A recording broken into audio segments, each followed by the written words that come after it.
Tomáši, stávej. To je... Už je čas? Ty vole, už je čas, jo? Kde je? Kde je Alča? Nevím. Tamhle je, hele. To vykecávají, ty vole.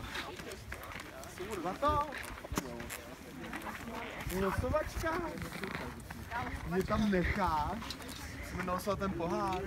Máme tady Kamču, notářku. Tak my vás zdravíme z Alp, z Kapronu. Do svém tady semifinále poháru. Tady máme losovací helmu. Akorát v ní máme ještě asi rukavice. Toto připrav to. To je kamuflovaný.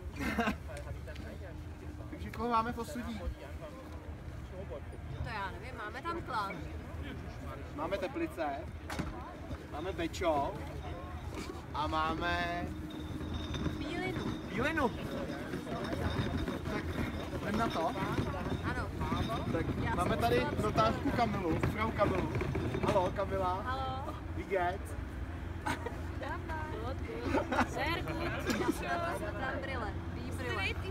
Já asi taky. Takže házíme to do osudí. So, viel Spaß. Dankeschön. Já to mixnu. Mixni to. Já mám losovat. Kamča bude losovat. Tak prosím. Takže jdou díky na průběh.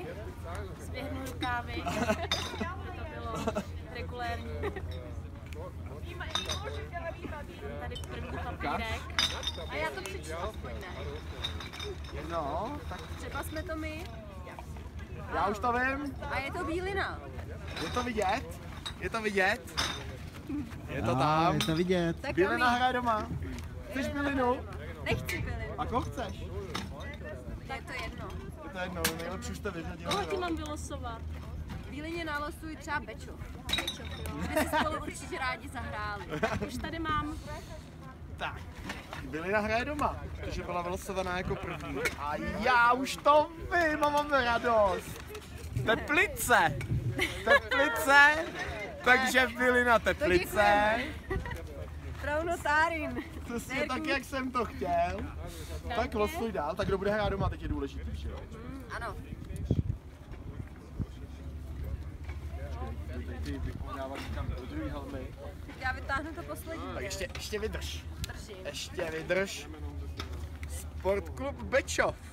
Takže se hraje v Bečově a s kým asi? A teď to bude napínavý. Já si vytáhnu to nejdůležitější. Tam budou nějaký haluzáci. Velká ticha. My? To nejlepší nakonec. Klam. To nejlepší nakonec. Promiň, kapitáne. Tak já jsem s losováním spokojený, protože jako Teplice Bílina to je takový derby a Bečov Most taky. Máte to k sobě blízko. Jo. Takže vás všechny zdravíme. že to je? Vy jste zrovna teďko na turnaji, je to 8. května? Ano. Je to 8. května. Je to 8. května, takže se budeme těšit a doufám, že vyhraje ten lepší a ne ten, co furt střílí z pětky. Zdravím Rejžu. Takže, viel Spaß. Čau. Čau. Čau.